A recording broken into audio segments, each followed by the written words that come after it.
Hello, everybody. We've had a few lessons on how to persuade and spotting features, analyzing different texts, and thinking about the features that are used to persuade. So, what I want us to have a go at doing now is creating our own longer pieces of writing to show off some of those features that we've been learning about.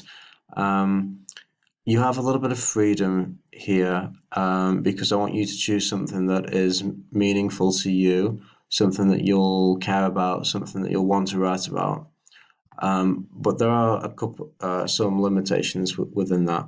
So you've got to write to somebody in school who is either Mr. Kelly, the head teacher, or one of the other teachers.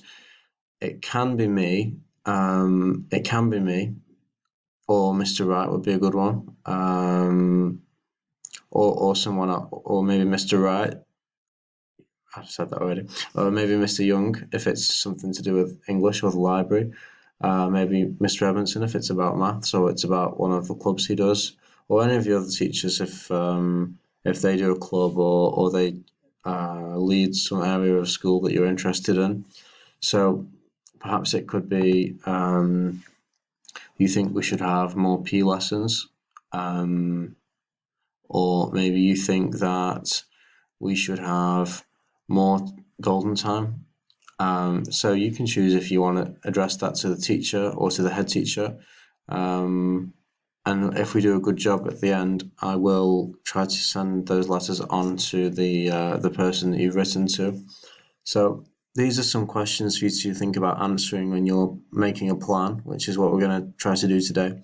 So what am I trying to persuade someone about? So in this one, it could be to give children less homework. Now you could choose. It could be me. If you're in Mr. Wright's class, it could be Mr. Wright, or it could be Mr. Kelly, because Mr. Kelly is responsible for changing whole school policies. But if it was just your class that you thought had too much and the other classes were okay, then you could make it to your class teacher. So choose please one person. So let's say I'm going to write it to Mr. Wright. Let's say Mr. Wright just gives way too much homework and it's too hard, so I'm gonna write it to Mr. Wright. What are my main arguments? Now, each one of these main arguments will represent one paragraph of your text. So I think you need the very minimum 3, ideally 4. So to give children less homework, if that's the main point, and by the way, this should only be one sentence. It doesn't need to be any bigger than that. But here, I'm hoping for at least 3 things. So one of them could be children have too much work already. Everything important can happen at school. Maybe one of them could be lots of children don't have time because of clubs outside of school. And you can think of a couple more for that one if this is the one you chose to use. A small list of features of persuasive writing. You can just remember those from the previous lessons. Open up the tasks from the previous lessons if you don't quite remember all of them. And then some ideas.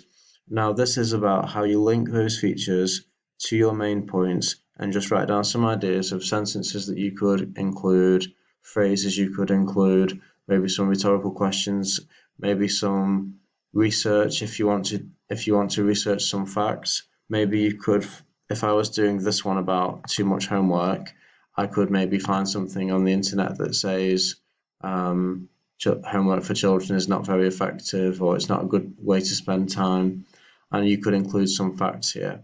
Facts can be made up if you want to make up your own facts, like 95% of children at BIS say that homework is boring.